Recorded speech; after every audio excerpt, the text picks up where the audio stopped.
반갑습니다. 2017년에 한번 왔었던 것 같은데요. 다시 만나게 해서 반갑고, 여기는 저희 어머니가 섬겼던 그런 교회입니다. 그래서 늘 고향처럼 그렇게 생각하고 있고 감사하고 있습니다. 생명력 넘치는 인생, 이제 3주간에 걸쳐서 이 말씀을 중심으로 해서 나눌 것입니다. 생명력이 넘친다. 생명력이 넘친다는 것은 깊은 감동과 더불어서 뭔가 이렇게 살아있다는 그런 생명 냄새가 나는 걸 말하겠죠. 뿐만 아니라 그걸 더 넘어서 가지고 이 사람 때문에 생명의 전염병이 일어나는 것입니다. 이 사람 때문에 다른 사람들이 살아나게 되는 것이에요. 자기만 살 뿐만 아니라 남들도 살아나게 되는 거예요. 성경의 그 대표적인 인물은 예수님이겠죠. 그분은 생명 자체시니까. 그렇죠? 예수님이 가시는 곳곳마다 생명의 냄새가 물씬 풍겼죠. 그리고 가는 곳곳마다 생명의 전염병이 일어나게 됐죠. 근데 우리는 예수님은 하나님이시잖아요. 사람 중에, 우리 인간 중에 누가 있을까요?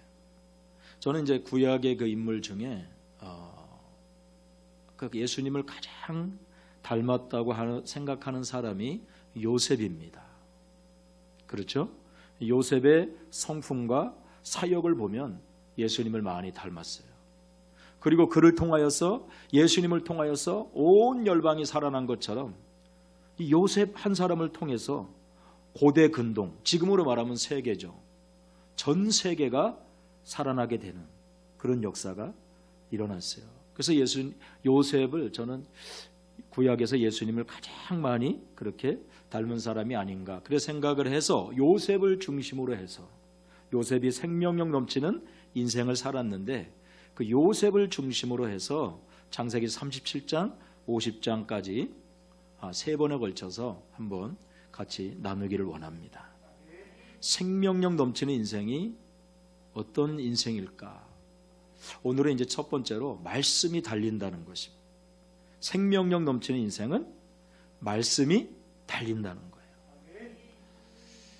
말씀은 하나님의 말씀을 말하는 거죠. 히브리서 4장 12절 13절에 보면 하나님의 말씀은 살았고 운동력이 있다. 영원히 살아있는 건 하나님의 말씀밖에 없습니다. 그리고 움직이는 건, 생명력 있게 움직이는 건 하나님의 말씀밖에 없습니다. 좌우의 날선 어떤 것보다 예리하여 우리의 영과 혼과 관절과 골수를 찔러 쪼갠다. 하나님의 말씀만이 우리를 고치시고 하나님의 말씀만이 우리를 살리시는 것입니다. 그리고 이 모든 것들을 판단한다는 것입니다. 우리 마음속에 있는 생각과 뜻과 모든 것들을 판단하는 유일한 기준은 하나님의 말씀밖에 없습니다.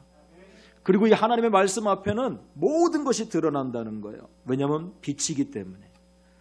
빛 앞에 어둠이 다 드러나는 것처럼 하나님의 말씀 앞에는 드러나지 않을 것이 하나도 없다는 거예요. 그게 히브리서 4장 12절 13절 말씀인 것입니다. 자, 왜 하나님의 말씀이 살아있어요? 왜 하나님의 말씀이 움직여요? 왜 하나님의 말씀이 고치고 살리고 판단하고 모든 걸 드러냅니까? 하나님의 말씀 안에는 하나님의 능력이 있기 때문인 것입니다. 하나님의 성품이 그 안에 있기 때문인 것입니다. 하나님 그분이 말씀 안에 있기 때문에, 사실 우리는 말씀이라 그러지만 말인 거예요. 우리가 어떤 말을 하면 이 말 속에 그 사람, 말하는 사람의 존재가 흘러나오는 거잖아요. 인격이 흘러나오는 거잖아요. 말이 그냥 말이 아닌 거잖아요. 그러니까 이 하나님의 말씀 안에는 하나님의 모든 것들이 그 안에 있는 것입니다. 전지전능하신 하나님, 무소부재하신 하나님, 없는 것을 있게 하신 하나님, 죽은 자를 살리시는 하나님, 이 말씀 안에 모든 이 하나님의 모든 것들이 다 들어가 있다는 거예요. 근데 이 말씀이 달린다는 거예요. 여러분, 말씀이 달린다는 말 들어보셨어요? 성경에 분명히 있습니다. 시편 146편 14절에 보면 147편 16절에 보면 그가 그 명을 땅에 보내심에 말씀이 신속히 달리는도다. 하나님의 말씀이 신속히 달린다 그랬어요. 시편 19편 4절에 보면은 하나님의 말씀은 땅 끝까지 이른다 그랬어요. 가지 못할 곳이 없습니다. 제한을 받지 않으십니다. 하나님의 말씀은 신속하게 달린다는 거예요. 자, 근데 우리가 길을 가도, 우리가 차를 타고 가도 길이 있어야 가는 것입니다. 기차가 가도 철로가 있어야 되는 것이고, 비행기가 가도 항로가 있어야 되는 것이고, 해로, 수로가 있어야 되는 것이고, 배가 가도 마찬가지로 하나님의 말씀은 그냥 달려가는 것이 아니에요. 하나님의 말씀이 달려가고 달려오는 곳이 있다는 것입니다.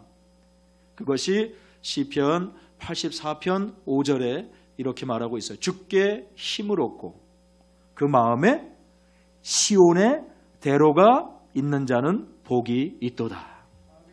하나님의 말씀이 그냥 달리는 것이 아니라 하나님의 말씀이 달릴 수밖에 없는 그 심령의 대로가 준비된 그 인생에게 하나님의 말씀이 달려오고 달려가게 된다는 것입니다.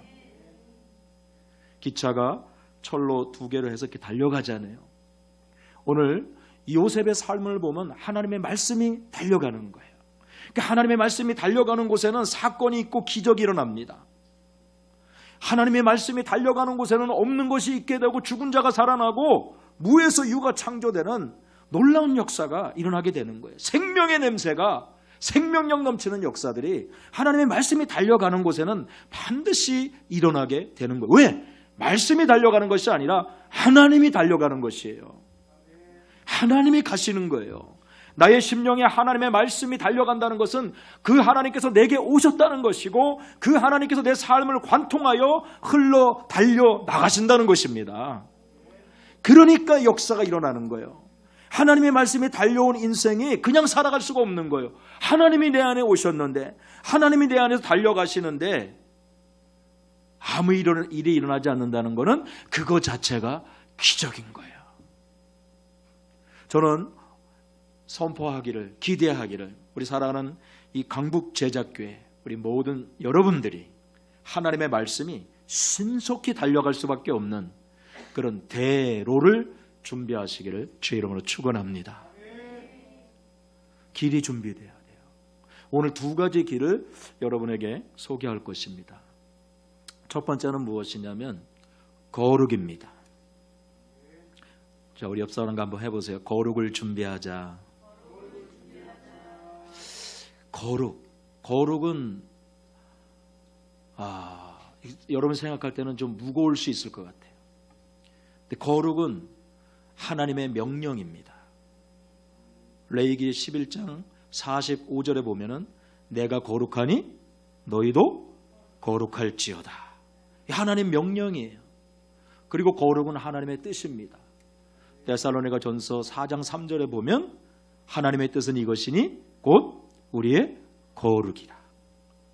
거룩은 하나님의 명령이요, 거룩은 하나님의 뜻인 것이에요.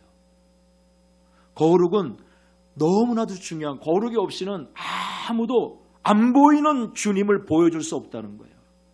히브리서 12장 14절에 보면 모든 사람으로 더불어 화평함과 거룩함을 쫓으라.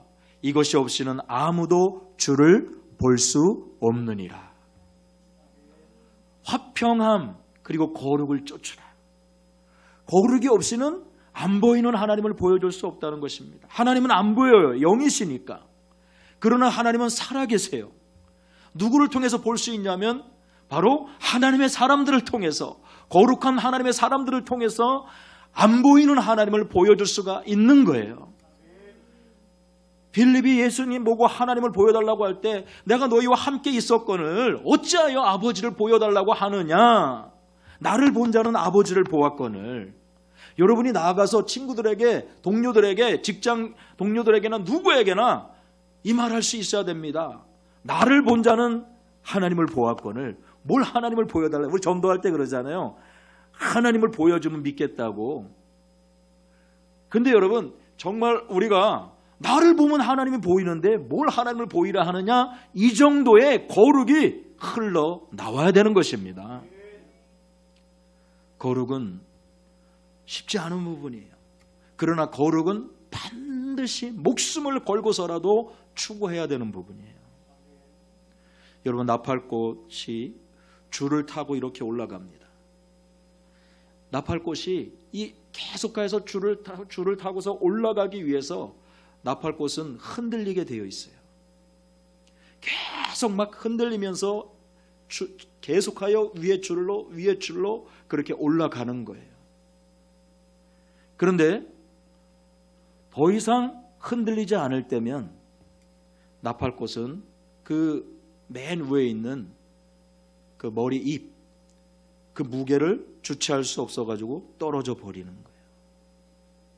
흔들릴 때는 살아있는 거예요. 흔들림이 없으면 죽는 거예요. 거룩은 떨림이에요. 거룩은 흔들림이에요. 힘이 든 것이지만 거룩을 위해서 몸부림을 칠 때 살아있다는 것이고, 그 사람 통하여서 하나님의 말씀이 달려갈 수밖에 없는 것이고, 하나님의 말씀이 달려가면 살아나는 역사가 안 일어날 수가 없다는 거예요. 목숨을 걸고서라도 거룩을 추구해야 되는 거예요. 근데 거룩이 여러분 뭡니까? 거룩을 생각하면 무슨 예전에 무슨 부흥사님들처럼 머리 기름 쫙 바르고 하얀 양복을 입고 백구들을 신고 성경 다 끼고 이렇게 할렐루야, 이게 거룩이에요? 여기도 성경책을 끼고 이렇게 할렐루야, 아멘, 이런 게 거룩입니까? 그런 건 거룩이 아니에요. 성경에서 말하는 거룩은 그런 게 아니에요. 오늘 요셉을 통해서 여러분들이 거룩이 무엇인가? 거룩은 뭐냐면 더불어 함께 살지만 다르게 사는 것, 이게 거룩인 것입니다. 뭐라고요? 더불어 함께 살지만 다르게 사는 것. 요셉은 야곱의 12아들 중에 11번째 아들이에요. 야곱이 특별하게 사랑한 아들이에요. 저 형제가 10남매입니다. 제가 9번째예요. 근데 예전에 보면, 저는 어려서 잘 몰랐었는데 형제분들이 동일하게 하는 얘기가 뭐냐면, 그 아버지가 유독히 그렇게 저를 옆에 끼고서 그렇게 사셨다는 거예요. 초등학교 5학년 때 돌아가셨는데, 어느 누구도 형제가 많은 집은 알 거예요. 아버지 옆에 잔다는 거, 이게 어마어마한 특권이라는 걸. 근데 저를 그렇게, 이유는 뭐냐면 이 머리가 커서 뭐가 될 놈이다 하셨다는 거예요. 아, 이놈은 이 대가리가 커서 뭐가 될 놈이다. 또 이 귀가 커가지고 뭐가 될 놈이다. 하여튼 그 아버님이 저를 9번째 낳으셨는데 그렇게 이뻐하셨다는 거예요. 근데 요셉이 그래요. 12아들 중에 11번째인데 얼마나 이쁘겠어요. 요셉은 특별히 채색 옷을 따로 입혔어요. 그게 3절, 4절에 보면 나와 있어요. 형제들은 좋아하질 않아요. 우리 형제분들은 안 그랬는데 이 요셉의 형제들은 여기 4절에 보면은 그의 형들이 아버지가 형들보다 그를 더 사랑함을 보고 그를 미워하여 그에게 편안하게 말할 수 없었더라. 짜증나는 자식이야. 나중에 요셉이 오니까 꿈꾸는 자가 온다. 그래가지고 요셉을 어떻게 합니까? 죽이려고 하다가 팔아넘기잖아요. 근데 이 요셉이 이런 백그라운드가 있지만 2절을 한번 보세요. 2절이 중요합니다. 야곱의 족본이 이러하니라 요셉이 17세의 소년으로서 그의 형들과 함께 양을 칠 때, 여기서 줄을 그어야 돼요. 형들과 함께 양을 칠 때, 그리고 그의 아버지 아내들 빌하와 실바의 아들들과 더불어 함께 있었더니, 여기도 줄을 쳐야 되는 거예요. 더불어 함께 있었더니, 그 형들과 함께 또 다른, 쉽게 말하면은 배다른 형제들이에요. 다. 요셉의 어머니가 4명이에요. 정말 정신없는 집안이죠. 요셉의 어머니는 4명이고 배가 다른 형제들이 바로 12명, 또 그 누나까지 하나 있으니까 사실은 총 13명인데 근데 자기하고 같은 배에서 나온 거는 베냐민이에요. 다른 형제들은 다 다른 배에서 나온 거예요. 그런데 이 요셉은 아버지가 이렇게 자기를 총애하고 이래 하지만 여기 보니까 뭐냐면 그의 형들과 함께 양을 쳤다는 거예요. 그의 아버지의 아내들 빌하와 실바의 첩의 자식들을 말하는 거죠. 이 옛날 고대에 첩의 자식이라면 인정을 받을 수가 없어요. 그런데도 그들과 뭐에 따라요? 더불어 함께 있었더니 나와 다른 사람들이에요. 내가 인정할 수 없는 사람들이에요. 그냥 보기만 해도 숨이 턱턱 막히는 사람들. 다른 거 틀린 거 아니잖아요. 다른 것뿐이지 틀린 게 아니잖아요. 우리는 다르면 틀렸다고 하는데 다르지 틀린 건 아닌 것입니다. 엄청난 부담이 되는 사람들이에요. 그런데 그런 사람들을 보고 이렇게 떨어져 있는 것이 아니라 그들과 함께 있었다는 거예요. 더불어 함께 있었다는 거예요. 잠언 18장 1절에 보면은 무리에게서 스스로 관리해오는 자는 자기 소욕을 따르는 자라 온갖 참 지혜를 배처하느니라. 그냥 딱 판단해버리고, 여러분이 그런 거 많이 하잖아요. 그냥 딱 보면 판단해버리고 더 이상 상대하지 않아. 저런 인생을 살아, 저런 삶을 살아, 저건 쓰레기야. 그리고 저렇게 수많은 사람들에게 상처를 줘, 그리고 나에게 그렇게 상처를 줘. 어마어마한 이 완전히 그냥 갖다가 그어버릴 정도로 생각만 해도 막 숨이 막 턱턱 막혀요. 여러분, 여기 학생들이 많이 있는데 학교를 가면 편안한 친구들만 있는 게 아니잖아요. 기독교는 여러분 산으로 가는 게 아니에요. 너희가 세상의 소금이고 빛이라 그랬지, 우리는 세상 가운데서 소금이고 빛인 것이죠. 교회 안에서 소금이고 빛이 아니에요. 교회는 훈련받는 곳입니다. 교회는 하나님을 만나는 곳입니다. 어떤 면에서는 뭐냐면 교회는 세상을 향하여 달려가기 위해서 준비되어지는 곳이에요. 물론 이 공동체 안에서도 또 하나님께서 깎게 해서 내 성품을 만들어가고 그렇게 하시지만 궁극적으로 저와 여러분들이 있어야 될 곳은 세상인 것입니다. 하나님께서 세상으로 오셨잖아요. 세상을 이처럼 사랑하사 그 오셨잖아요. 오신 분이 예수님이잖아요. 저희들은 뒤로 물러갈 사람들이 아니고 세상 속으로 들어가야 되는 사람들이에요. 그러나 여러분 아시죠? 세상은 어둠이 지배하고 있기 때문에 말 한마디, 성품 하나, 어떤 것에서도 여러분을 편안하게 해줄 수가 없을 것이에요. 그리고 왕따를 시킬 거예요. 여러분들이 예수를 믿는다는 그걸로 인해서 왕따를 당할 수 있습니다. 모든 걸 잃어버릴 수 있습니다. 사기를 당할 수도 있습니다. 어둠이 지배하는 곳이니까.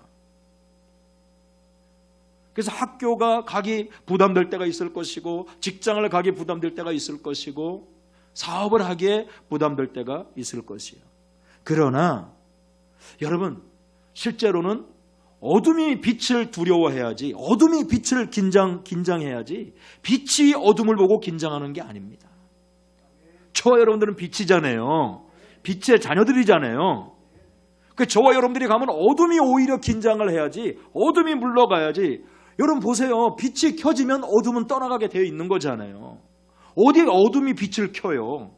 빛이 가면 어둠이 물러가게 되어 있는 거예요. 수용의 품이 넉넉해야 돼요. 우리 마음에 넉넉한 진설병을 가지고 있어야 돼요. 레위기 24장 25절에 보면은 거기에 성소 안에 여러분 떡상이 있고 거기에 진설병이 있습니다. 이 진설병이 거기에 12개가 있는데 진설병 하나가 10분의 1 에바. 그러니까 지금으로 말하면 5대예요. 5대. 그런데 12개가 있으니까 60대입니다. 어마어마한 양이죠. 그게 어디 안에 있어요? 성소 안에 있습니다. 우리 마음의 성소 안에 넉넉한 진설병을 가지고 두고서 살라 이 말이에요. 수용의 품을 넉넉히 하고 살라는 말이죠. 여러분 사도행전 6장에 보면은 엄청난 초대교회 위기가 옵니다. 어떤 면에서는 첫 번째 위기예요.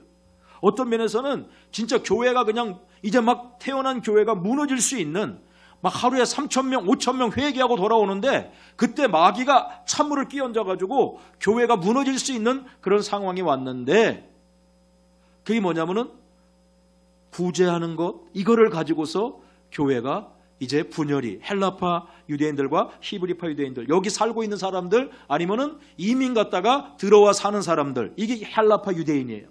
여기 살고 있는 사람들은 히브리파 유대인들이에요. 근데 사람들이 볼 때 구제가 편중돼 있다고 생각을 하는 거예요. 그래서 공동체가 막 와열 이렇게 무너질 상황이 왔는데 그때 이 사도들이 우리는 말씀과 기도에만 전무하고 그걸 할 사람들을 세운다. 그래서 세운 게 누구예요? 7 집사예요. 7 집사님들이 그때 세워진 거예요. 자, 그런데 보세요. 7 집사님들 100%가 다 누구냐면은 헬라파 유대인들입니다. 히브리파 유대인들이 절대 다수였던 그 교회에서 지도자가 누가 세워졌냐면은 평신도 지도자가 누가 세워졌냐면은 헬라파 유대인들이 세워졌다는 거예요. 왜 그래요? 저는 여러분들이 그걸 보면서 생각을 해야 돼요. 히브리파 유대인들은 유대를 떠난 적이 없어요. 이스라엘을 떠난 적이 없어요. 저 이방인들은 그냥 지옥의 불쏘시개 정도이고 개보다도 더 못하게 여기는 것이 이방 사람들인 거예요. 자기들만 선문이고 자기들만 하나님이 사랑하고 자기들 외에는 아무것도 알아주질 않아요. 오직 모든 것들을 자기 중심적으로 그렇게 보는 사람들이에요. 꽉 막혀있는 사람들이죠. 근데 헬라파 유대인들은 이민가 살던 사람들이 제가 이민가 살아봤잖아요. 이민 가서는 거기에 맞추지 않으면 내가 살아갈 수가 없는 거예요. 나 한국에서 와서 한국식으로 다 나한테 맞춰야 돼? 될 수가 없는 거예요. 거기 가면 거기에 법에, 거기 가면 거기에 풍습에, 거기 가면 거기에 맞춰서 살아가야 되는 것이에요. 나한테 맞추라고 하는 것이 아니라 내가 맞추는 거예요. 히브리파 유대인들도 아는 거예요. 아, 우리 가지고는 안 된다. 우리 가지고는 이 교회 공동체가 나갈 수가 없다. 이제는 뭐요? 수용의 품이 넉넉한 헬라파 유대인들이 리더십으로 세워줘야 된다. 여러분 투표한 겁니다. 투표했는데 100% 다 헬라파 유대인들이 된 거예요. 요셉에게는 이게 있었던 거예요. 수용의 품이 넉넉한. 이것이 그에게 있었다는 것을 어떻게 알 수 있냐면은 그의 형들과 함께 양을 쳤고 그리고 그 첩의 자식들과 더불어 함께 있었던 거예요. 거기를 나는 너희들과 달라 하고 그냥 나와버린 것이 아니라 상종을 하지 않은 것이 아니라 오히려 그 속에 들어가서 소금이 혼자 있으면 뭐합니까? 들어가야죠. 뿌려져야죠. 그래서 녹아져야죠. 그래서 맛을 내고 썩지 않게 하는 거잖아요. 빛이 어두운 곳에 있는 곳, 어둠이 있는 곳에 들어가야죠. 그래야지 거기가 살아나게 되는 거잖아요. 거룩은 더불어 함께 사는 것이다. 그러나 또 중요한 게 있어요. 함께 살지만 다르게 살아야 되는 거예요. 자, 그거 어떻게 알 수 있냐면은 자, 2절 끝에쯤에 보면 그가 그들의 잘못을 아버지에게 말하더라. 자, 이 부분이 사람들은 많이 이런 철없는 자식, 응? 그렇게 고자질이나 하고 요셉이 지금 나이가 17세입니다. 지금 고등학교 1학년인가요? 그거를 아버지에게 그들의 잘못을 아버지에게 말하고 있어요. 근데 여기에 잘못이 뭐냐면 히브리어로 라입니다. 라인데 이 뜻이 뭐냐면은 아주 악한 것, 아주 그릇된 것, 분명하게 도덕적인 결함이 있는 것, 해로운 것, 이걸 말하는 거예요. 그러니까 단순히 고자질을 한 것이 아니라 이거는 정말 볼 때 뭐예요? 해로운 것이고 악한 것이고 도덕적으로 분명히 이거는 결함이 있는 것이고 문제가 있는 것이다. 이거를 아버지한테 얘기한 거예요. 뭐죠? 정직해야 할 때 침묵하지 않은 거예요. 고자질한 게 아니라 정직해야 할 때 이거를 내가 말하면 어떤 일이 있을 걸 알지만 이걸 말하면 직장이 날아갈 수도 있고 친구 관계가 날아갈 수도 있고 이걸 말하게 되면 나에 있는 모든 것들이 날아갈 수도 있지만 하나님 보실 때 이것이 맞지 않다면, 특별히 정직에 대한 부분에서 맞지 않다면 그때 담대하게 말을 한 사람이 바로 이 요셉인 거예요. 옆에 분과에 대해 고자질한 게 아니야. 정직해야 할 때 침묵하지 않은 거예요. 지금은 정직의 위기 시대입니다. 그렇죠? 이 세상이 거짓으로 가득 차 있죠. 왜? 요한복음 8장 44절에 보면 마귀는 거짓의 아비라 그랬어요. 요한계시록 21장 8절에 보면 지옥을 가는데 거기에 있는 특징 중에 있는 사람, 물론 예수 믿지 않으면 지옥 가죠. 근데 거기 보면 모든 거짓말하는 자들, 이거는 내가 그냥 어쩌다가 거짓말하는 그것이 아니라 습관적으로 거짓의 영에 사로잡혀가지고 입만 열면 거짓말을 하는 사람들, 모든 거짓말을 하는 자들은 불과 유황으로 타는 못에 참여한다 말하고 있어요. 다윗은 회개를 하면서 하나님께 뭐라고 기도하냐면은 시편 51편에 보면은 나에게 정직한 영을 새롭게 하여 주시옵소서. 이 시대가 거짓이 가득 차 있어요. 저는 중국과 말레이시아와 미국에 있었는데 한 20년 됐죠. 그런데 중국은 진짜 여러분, 중국은 어릴 적부터 교과서에 이미 그 물건을 살 때 깎는 거가 나옵니다. 그 뭐냐면 가격이 정당하지 않다는 거 아니에요. 그러니까 여러분 생각을 해보세요. 어릴 적부터 그런 교육을 잘하니까 거기는 속이는 거가 능력입니다. 윤리적으로 전혀 문제가 없는 거예요. 남을 잘 속이는 것이 능력이지 그게 잘못된 게 아닌 거예요. 엄청나게 위험한 거잖아요. 그러니까 그런 사상이 가득 차 있으니까 어떻게 해요? 세상 가짜는 거기다 있게 되는 것이고, 그리고 자기가 살기 위해서는 어마어마한 거짓을 얼마든지 할 수가 있는, 하나님의 말씀이 없는 그런 곳은 다 그래요. 세상이 여러분 거짓의 영에 가득 차 있어요. 여러분은 그 속에 사는 거예요. 근데 그 속에 살고 있는 저와 여러분들은 빛의 자녀들이에요. 하나님의 자녀들이에요.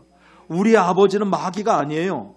거짓의 아비가 마귀고 우리의 아버지는 진실하신 분이세요. 거짓이 전혀 없으신 분이세요. 그 아버지에게 있는 것이 저와 여러분들에게도 동일하게 있는 것이에요. 그래서 정직해야 할 때 침묵하지 않는 용기가 저와 여러분에게 있어야 하나님의 말씀이 달려갈 수가 있는 거예요. 그게 여러분 거룩인 것입니다. 이런 예는 너무나 많이 있지만, 제가 아는 목사님 한 분은 그 아주 훌륭하신 분인데요. 근데 어릴 적에 왜소했고, 근데 공부를 잘했어요. 근데 이분이 시험 때만 되면은 늘 얼굴이 그냥 얻어 터지는 거예요. 왜냐면은 이 어깨들이 보여달라고 하니까. 요즘 일진들이라래.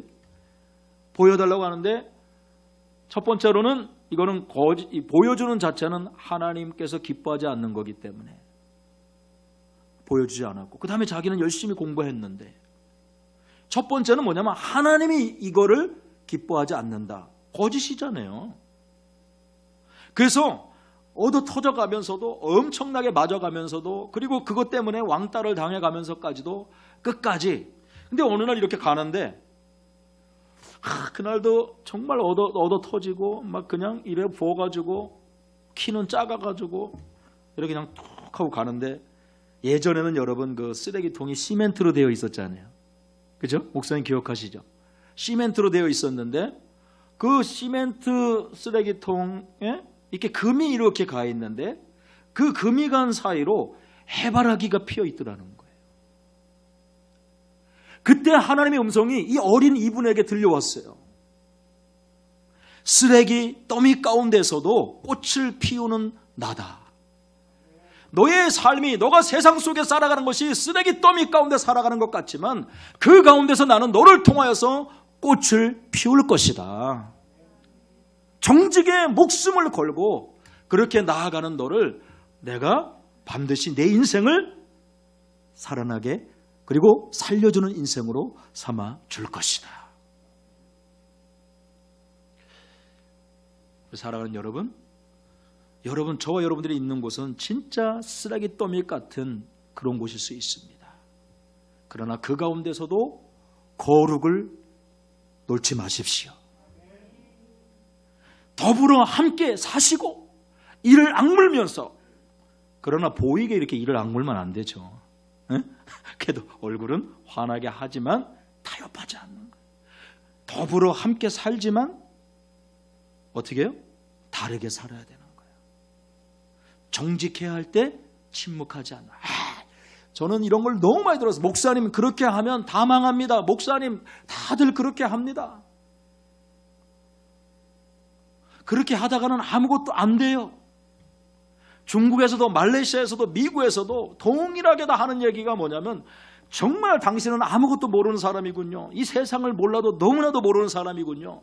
그렇게 하다가는 다 망합니다. 그렇게 하다가는 성도들 다 떠나갑니다. 그렇게 하다가는 목사님 알아준 사람 아무도 없어요. 혼자 있어요. 근데 저의 기준은 그게 아니에요. 하나님이 옳게 보시면 가는 거예요. 온 세상 나를 버려도 주 예수 나를 버리지 않는다. 더불어 함께 살지만 나는 분명히 다르게 살아가야 된다. 거룩의 레일 한 가지. 자, 옆 사람과 해보세요. 거룩의 레일을 깔자. 더불어 함께 살지만 다르게 살자. 아멘. 두 번째 레일. 두 번째 레일이 있는데 그건 뭐냐면 순종이에요. 자, 이 순종이 지금 여기 37장 5절에서부터 11절까지 보면은 요셉이 꿈을 꾸었던 내용, 그리고 그거를 형들과 아버지한테 부모한테 얘기하는 그런 장면이 나오죠. 자, 그 꿈의 내용이 여러분 잘 알잖아요. 꿈의 내용이 보니까 첫 번째 꿈은 뭐냐면은 7절에 우리가 밭에서 곡식단을 묶는데 내 단은 일어서고 당신들의 단은 내 단을 들어서 절하더이다. 형들이 자기한테 절하게 된다는 거예요.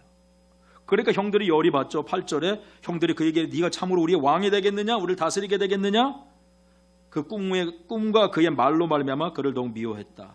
또 꿈을 꿨어요. 또 꿈을 꾸고 얘기합니다. 9절에 또 꿈을 꾼즉 해와 달과 11별이 내게 절하더이다. 그걸 이제는 아버지와 형들에게 말을 하니까 아버지가 그를 꾸짖고 그에게 이르되 내가 꾼 꿈이 뭐냐, 나와 네 어머니와 내 형들이 참으로 가서 땅에 엎드려 내게 절하겠느냐. 야, 여러분 보세요. 이걸 꿈을 꿨는데 이거를 얘기를 합니다. 그리고 그것 때문에 요셉이 형들에게 미움과 핍박을 받게 돼요. 잘 들으셔야 돼요. 이때 당시에는 저와 여러분들이 알고 있는 이 성경이 있지 않을 때입니다. 그렇죠? 이때는 하나님께서 특별한 공요에 특별한 사람에게 그렇게 말씀을 하실 때가 있고, 근데 그 말씀을 하실 때 하나님이 때로는 꿈으로 말씀하실 때가 있는 거예요. 그러니까 여러분, 요셉이 꾼 이 지금 꿈은 꿈이 아니라 예언적 계시가 있는 하나님의 말씀인 거예요. 단순한 꿈이 아니라 그냥 꿈 꾼 거 가지고 얘기했다면 요셉은 진짜 철없는 사람이고, 요셉은 진짜 버릇없고 철없고, 이 사람은 정말 그런 사람일 거예요. 그런데 이거를 분명히 얘기하면은 형들이 어떻게 나올 걸 알고, 바보가 아닌 이상 그걸 모르겠어요? 형들이 나한테 절을 하고 아버지와 형제들이 다 나한테 절을 한다. 그 얘기를 듣고 좋아할 형제들이 어디 있습니까? 그것도 동생이 얘기를 하는데 꿈 얘기를 한 게 아니에요. 요셉은 하나님의 말씀에 격하게 반응한 거예요. 이게 순종입니다. 순종은 뭐예요? 하나님의 말씀에 격하게 반응하는 거예요. 과격하게 반응하는 거예요. 여러분, 성경의 역사를 보십시오. 하나님의 말씀에 순종할 때 편하고 쉬운 상황은 아무것도 없습니다. 그렇죠? 아브라함은 원래 어디 사람이 갈대 우르 사람이 지금으로 말하면 이라크 사람이에요. 거기서 생전 가보지도 않는 곳으로 하나님이 가라고 하는데 근데 뭐요? 너의 본토 친척 아버지 집을 떠나 내가 지시할 땅으로 가라. 지시한 땅도 아니고 지시할 땅. 내가 너에게 보여줄 땅. I will show you. 보여준 땅이 아니라 보여줄 땅. 그러니까 모르고 가는 거예요. 전혀 다른 나라를. 그렇게 하나님의 말씀이 왔어요. 그런데 이 아브라함은 가는 거예요.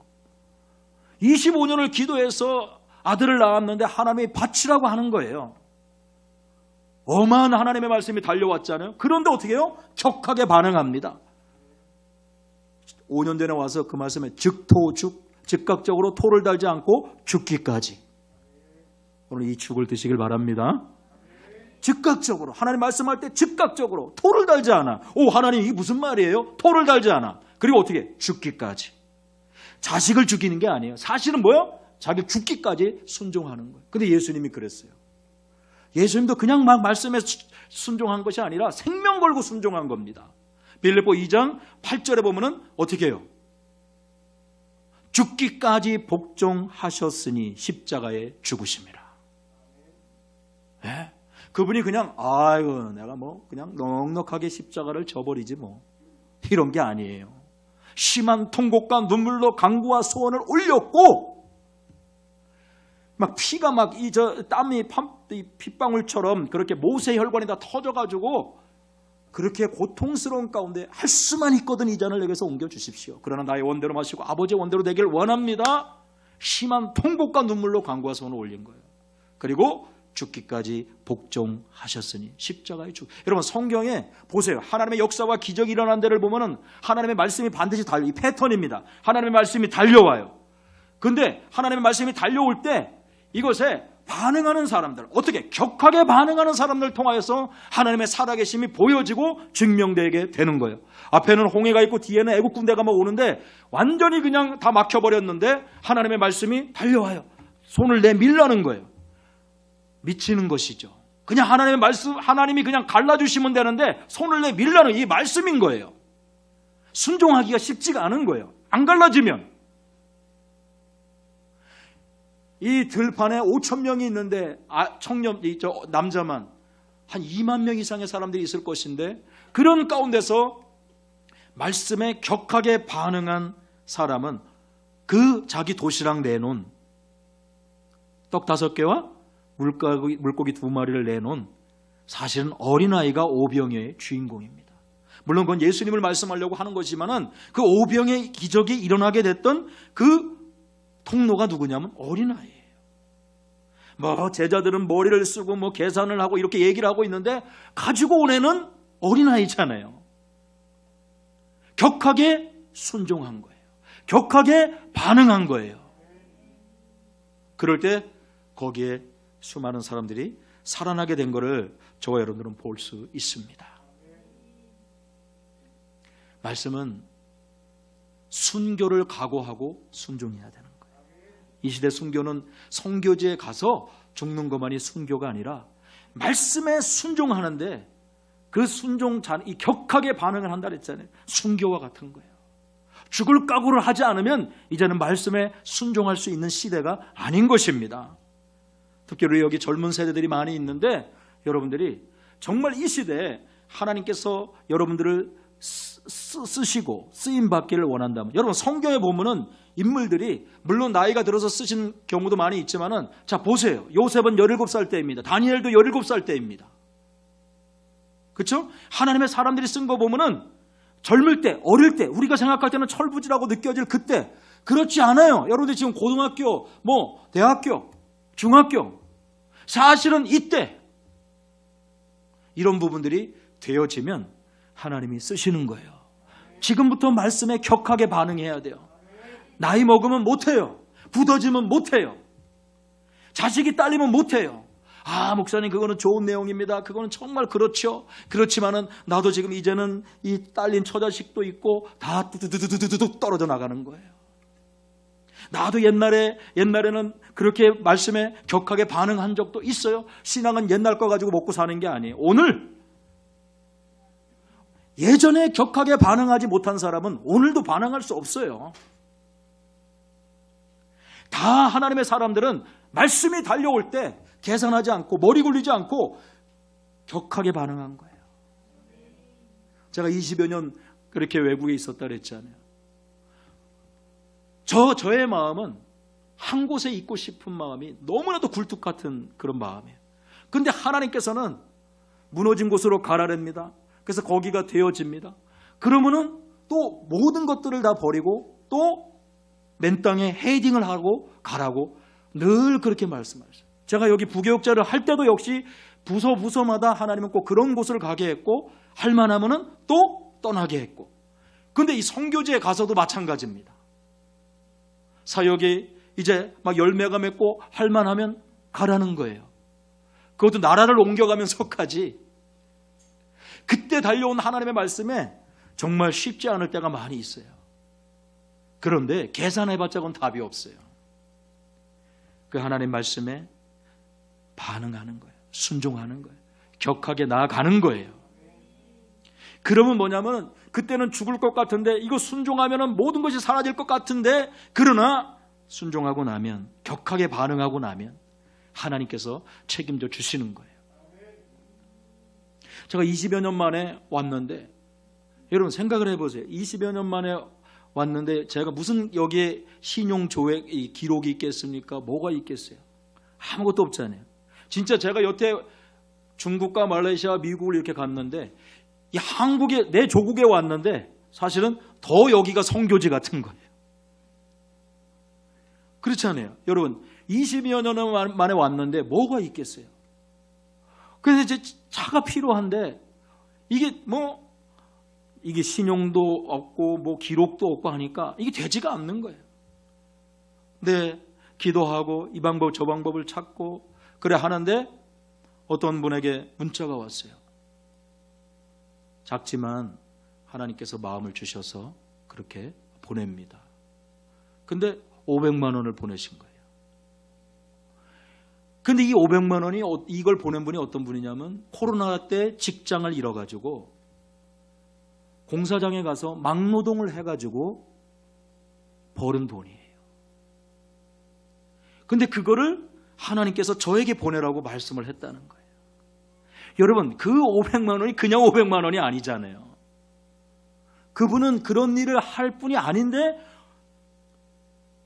이거 어떻게 하다가 코로나로 잘리게 됐고, 그리고 어쩔 수 없이 그 일을 할 수밖에 없게 되었는데, 그렇게 모은 돈, 제가 미국에서 왔다는 것만 알지 저희 상황이나 이런 건 전혀 모르는 겁니다. 근데 하나님이 보내놨다는 거예요. 그래서 그걸 가지고 이제 발이 생기게 된 거예요. 하나님의 말씀에, 달려온 말씀에, 여러분 같으면 어떻게 하겠어요? 내가 지금 이렇게 피땀 흘려서 그냥 뭐 이렇게 쉽게 번 돈도 아니고 그런 돈인데 그거를 꼭 엘리야에게 사르밧하고 그렇게 하는 것처럼, 그럴 때 여러분 얼마나 많은 갈등 이런 것들이 있겠어요. 근데 격하게 반응을 하니까 하나님이 역사가 일어나게 되는 거예요. 성경엔 계속 다 그런 내용이에요. 그리고 부족한 저도 삶을 보면은 계속 이런 얘기들인 거예요. 격하게 반응할 때, 순종할 때 하나님은 역사하는 거. 이게 여러분 레일이라니까요. 하나님의 말씀이 달려오는 레일이라니까요. 오늘 두 가지 레일을 제가 소개해드렸습니다. 첫 번째 레일은 뭐예요? 거룩. 두 번째 레일은 순종. 거룩은 뭐예요? 더불어 함께 살지만 다르게 사는 거. 여러분 결단하세요. 오늘 이 시간부터 나는 남은 모든 삶을 내가 더불어 함께 살지만 나는 다르게 살 것입니다. 그리고 결단하세요. 이제부터는 순종, 쉽게 생각하지 마시고, 순종이란 건 다른 것이 아니라 하나님의 말씀이 달려올 때 격하게 반응하는 거예요. 그런 저와 여러분을 안 쓰실 수가 있겠습니까? 이 시대에 획을 긋는 하나님의 사람들로 반드시 사용하실 것입니다. 그런 은혜 있게 되기를 주의 이름으로 축원합니다. 기도하겠습니다. 살아계신 하나님 아버지, 생명력 넘치는 인생, 생명력 넘치는 인생 우리가 되기를 원하는데, 생명력 넘치는 인생의 특징을 보면 말씀이 달립니다. 하나님의 말씀이 신속히 달립니다. 두 레일을 통해서 달리십니다. 거룩과 순종. 오늘 이 시간에 결단합니다. 하나님, 더불어 함께 살지만 다르게 살게 하여 주옵소서.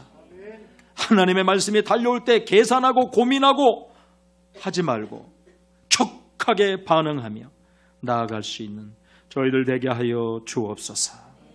예수님의 이름으로 기도합니다. 아멘.